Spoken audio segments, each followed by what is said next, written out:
Assalamualaikum warahmatullahi wabarakatuh. Perkenalkan, nama saya Tan Adam dari Institut Teknologi Aditama Surabaya dengan NPM 06 2016 1.06676. Nah, di sini saya akan menjelaskan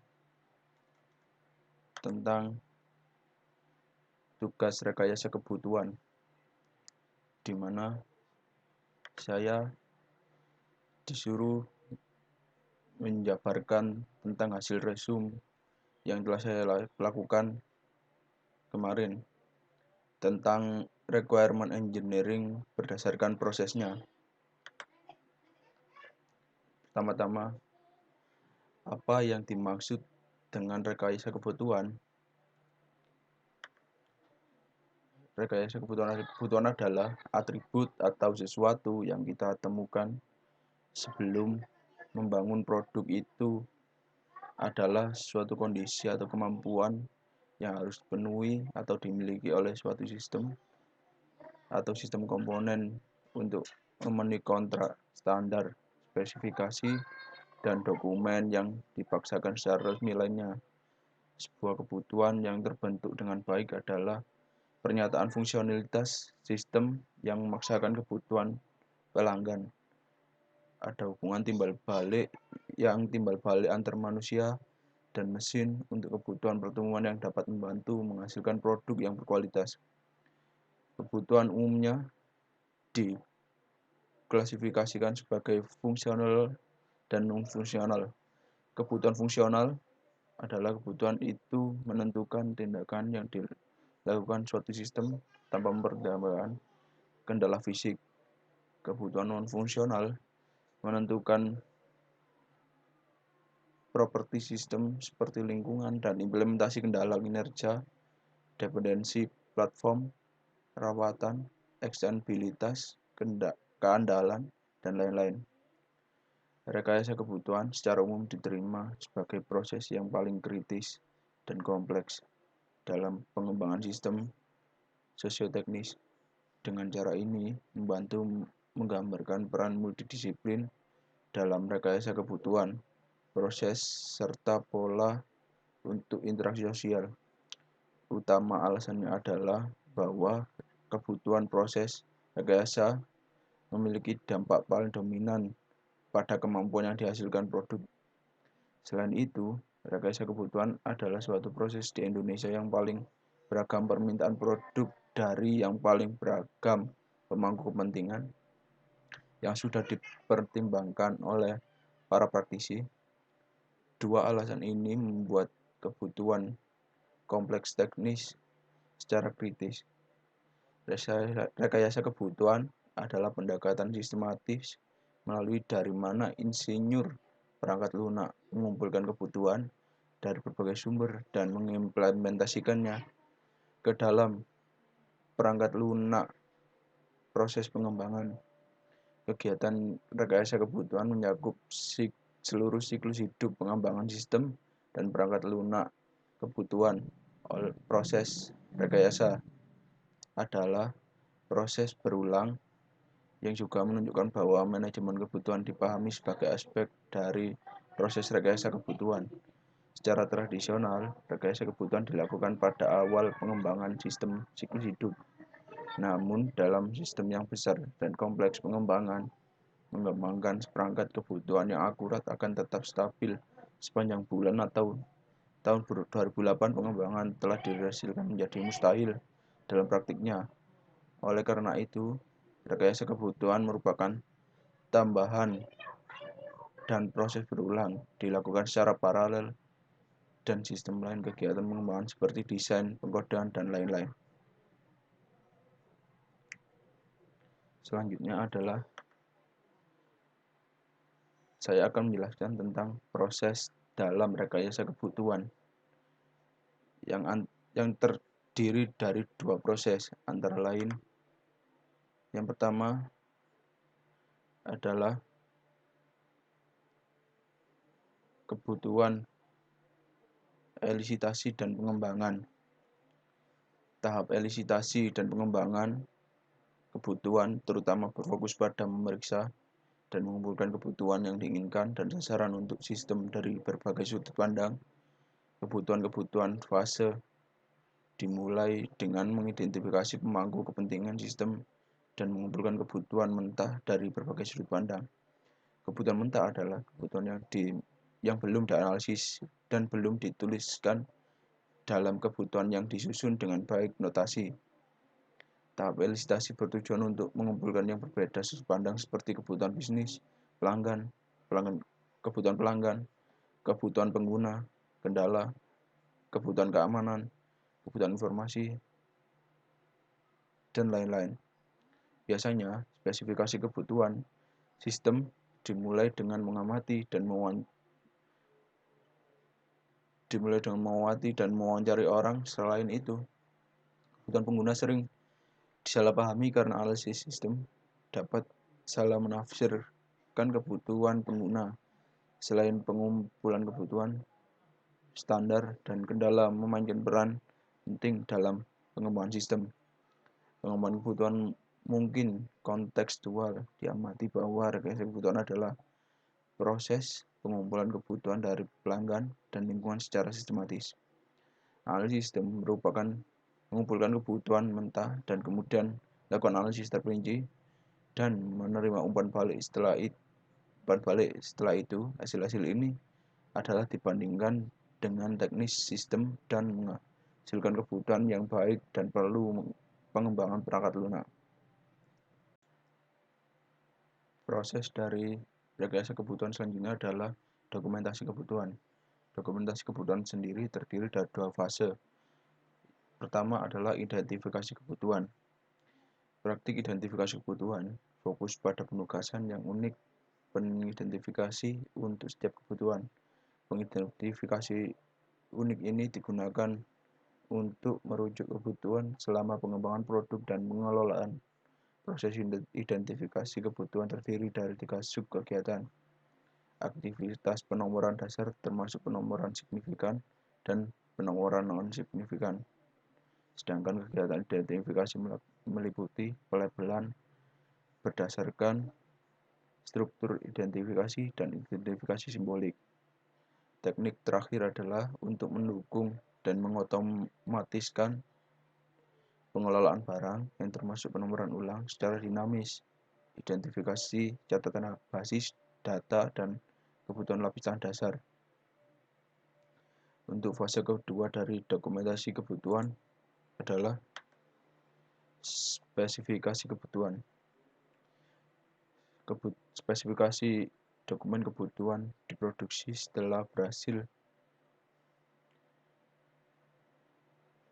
identifikasi kebutuhan.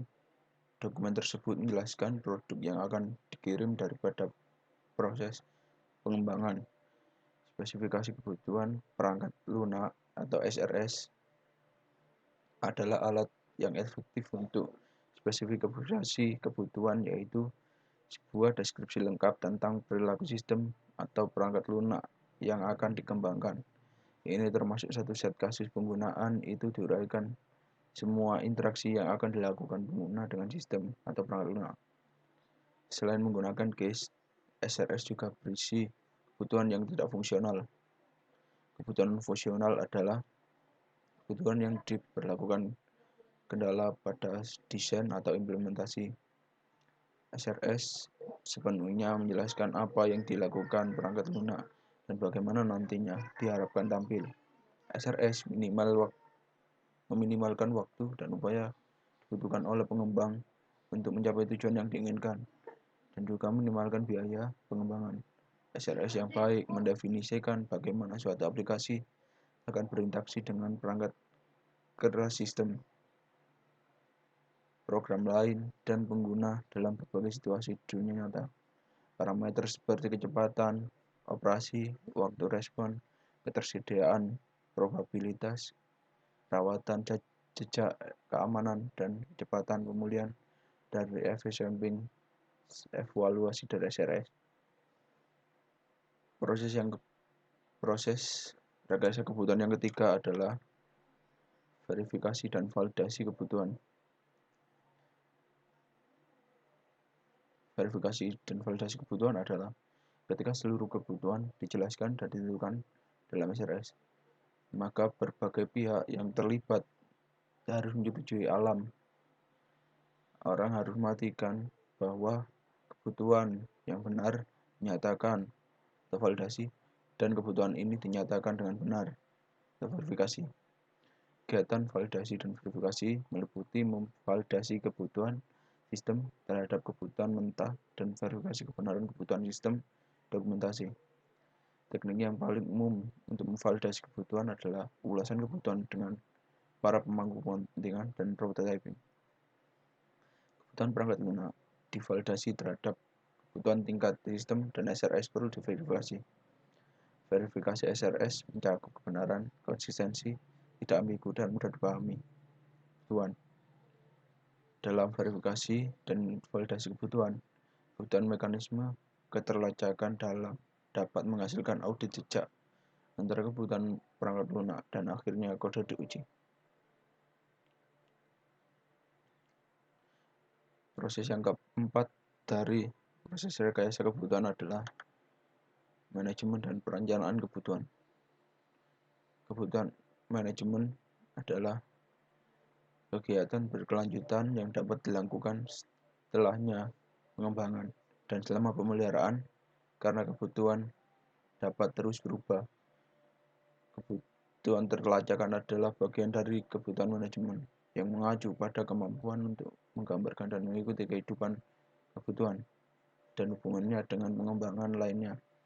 Artefak di kedua arah ke depan dan ke belakang, kebutuhan manajemen dan kontrol fase perencanaan dan melacak perubahan kebutuhan yang disepakati. Hubungan antara kebutuhan dan ketergantungan antara dokumen kebutuhan dan dokumen lain yang diproduksi selama sistem dan proses rekayasa perangkat lunak. Ini adalah sebuah proses yang berkelanjutan dan penampang yang dimulai dari perencanaan manajemen kebutuhan dan kegiatan lanjutan identifikasi dan kontrol perubahan selama dan setelah fase proses pengembangan kebutuhan.